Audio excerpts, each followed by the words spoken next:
Okay, we're back, and today we're back in the kitchen. So, we recently had a friend share with us a new ice cream recipe. And what got our attention is he said it's with spinach. And if you've heard us before, you know, dark leafy greens, you can't get enough of them. So the idea of spinach and ice cream couldn't resist. So here we are. We've got a mint chocolate chip ice cream. So ice cream, for those of you who are not familiar with ice cream, it is the alternative to ice cream, no dairy. Some of you have heard my story. When I first met Connie, I had a lot of arthritic pain. I was lacto-vegetarian, eating lots of dairy. And when she said to me, you might be able to get rid of that pain if you just drop the dairy, it did not make any sense to me. But the idea of being able to go pain-free, it was worth a try, especially when she added a little caveat, and I'll cook for you for 2 weeks. So she did. No dairy, whole food, plant-based, and in 2 weeks, the pain was like 60-70% gone. I couldn't believe it. It really got me on board. I've been that way ever since. So that was 1988. So we're talking quite a few years, and the pain has never come back.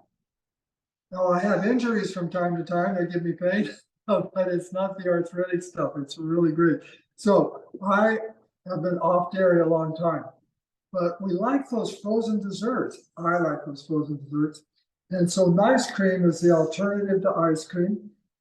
And the base, instead of dairy, is frozen bananas. So this is chocolate chip, mint chocolate chip ice cream, and we're sweetening it with dates. Most of the recipes that I looked up on the web use maple syrup, and we like to make our recipes what we call SOS free, salt, oil, and sugar free. So to avoid the refined sugar that maple syrup is, I use dates. And the way I do that is I've cut them in half, as you see, because I want to make sure there's no pits in there. That will ruin the dish quickly. And then I just chop them up, but not too far. You don't want to go too far with just dates in the food processor, or it all globs up into a ball. And then when you add your other ingredients, it doesn't mix in real well. So I get a good start on it, and then I'll add the other ingredients.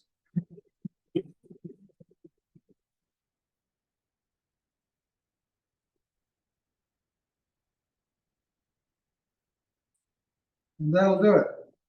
Okay, so other ingredients. Now my bananas have been out for about 5 minutes, so they've started to thaw a little bit. That helps them to break down quicker instead of being little ice cubes.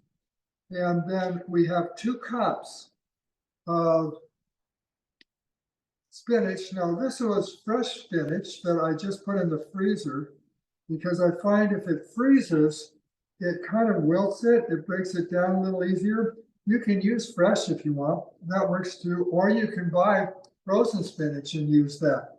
So this is the equivalent of 2 cups. 2 cups, pressed into the cup measure. I used 10 dates, by the way. I am not putting my chocolate chips in yet. And I'm using mint oil, peppermint oil. This you want to be really careful with.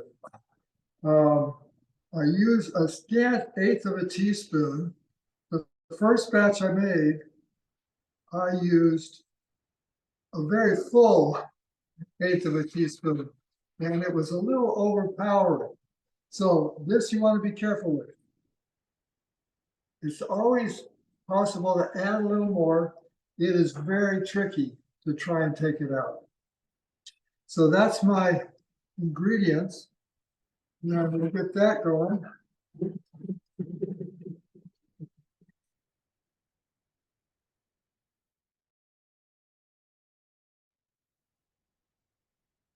Okay, it's a nice puree now.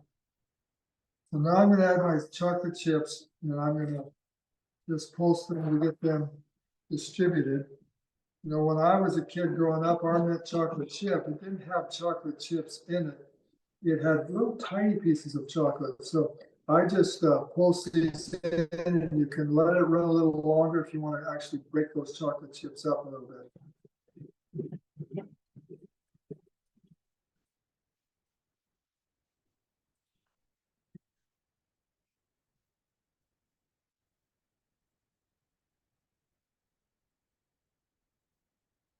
There we have it.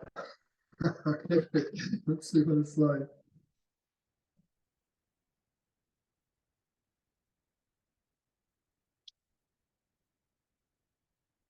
That's what I'm looking for. So we've got a mint chocolate chip. We're having a heat wave here. It was 104 last week. So there's nothing like a nice, cool, high nutrient dense dessert like this to top the day off. Thanks for joining us.